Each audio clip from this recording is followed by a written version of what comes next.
Mr. Large in charge.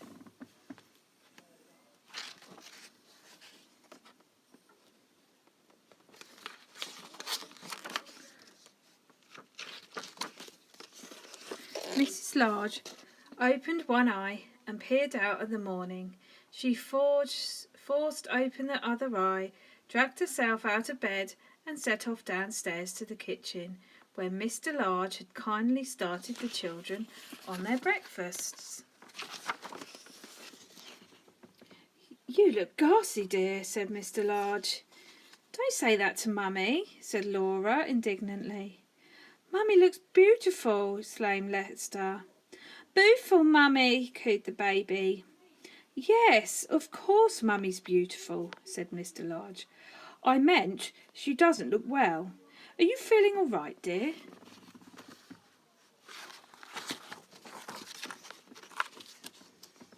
"As a matter of fact, I don't feel too good," admitted Mrs. Large.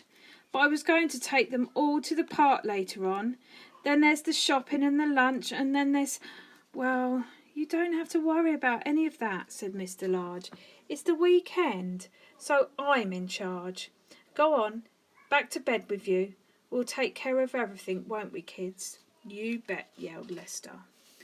Mrs. Large trudged back upstairs, clutching a nice hot water bottle, and sank back into bed, which was still warm. "What a treat," she said. Downstairs, Mr. Large was organising his troops. "Right, men," he commanded. "We're not all men," said Laura. "Oh, you know what I mean," said Mr. Large. "Well, troops then, all right? I'll take the worst task, that's the washing up. Lester, you can tackle the hoovering. Luke, picking things up off the floor. Laura and the baby, general dusting and cushion plumping. Quick, march. 1, 2, 1, 2. Off you go." Mr. Large tuned on the radio, found a jolly tune to cheer everyone along, and soon they were all busy with their tasks.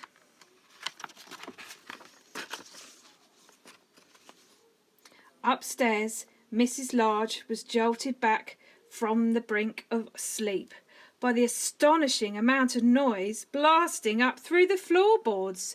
She listened anxiously for a while, but could soon tell they were mostly happy noises, so she wedged a pillow round her ears and decided to ignore it. Mrs. Large had just drifted off to sleep when she was rudely awakened by the baby, who was giving her a thorough dusting. "Sorry, Mum," yelled Laura, rushing in and grabbing the baby. The baby began to scream and hung on the bedclothes so that they both fell over backwards. "This isn't proving very restful, Laura," said Mrs. Large crossly as Laura disentangled herself and the baby and attempted to bundle the bedclothes back onto the bed. "Mummy, Huggy!" screamed the baby. "Want my mummy, big Huggy now!" Laura stuffed the baby under her arm and wrestled her out the door. "Don't worry, Mum," she called as she closed the door behind them. "I'll take her down to Dad." "Don't want Dad," bellowed the baby. "Want Mum, want my mummy."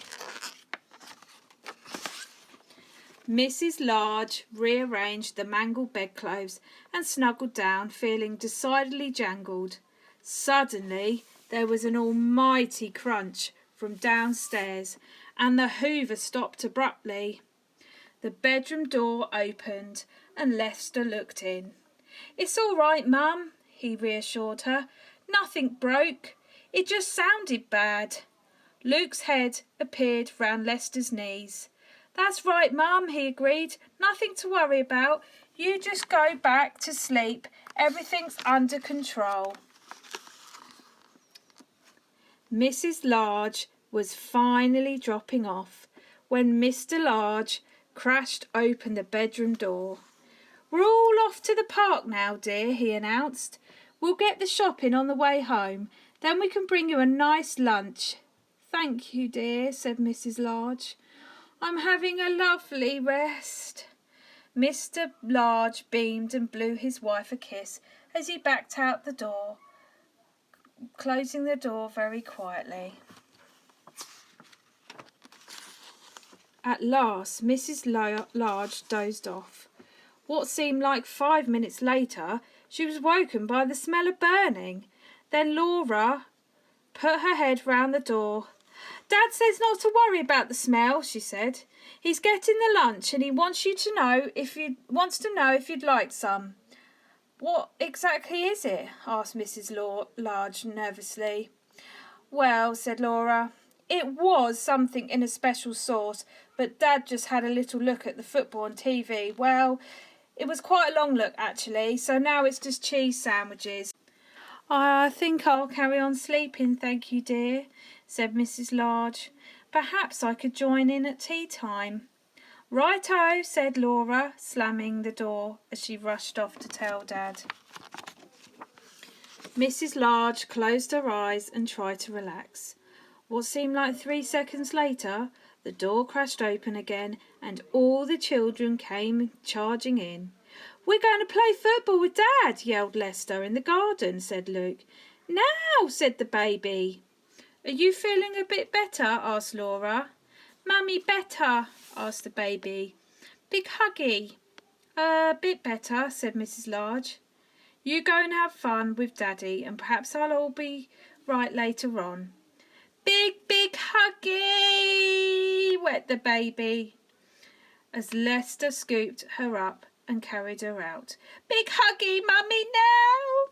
"Don't worry, Mum," said Laura. "She loves football once she gets going." The door slammed shut for the 100th time. Mrs. Large winced and slithered down under the covers. Joyful sounds came drifting in from the garden, and Mrs. Large smiled contentedly.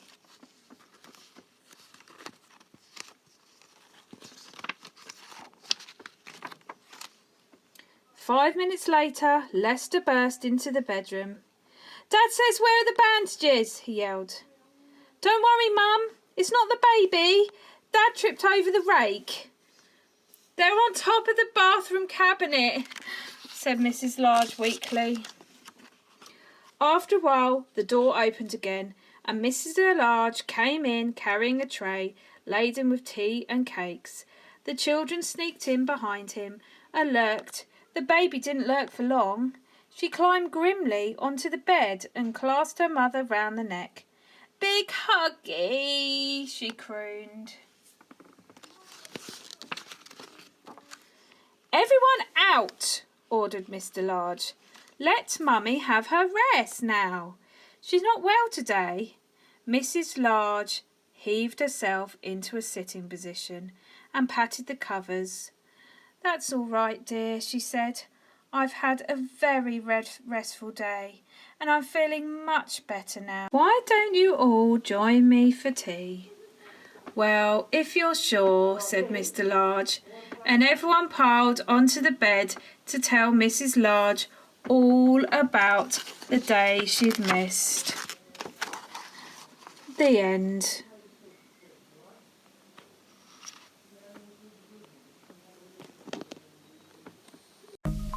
We are Little Miracle. We need your help. Please donate what you can. Click the donate button below or text RAINBOW to 70660 to donate £3.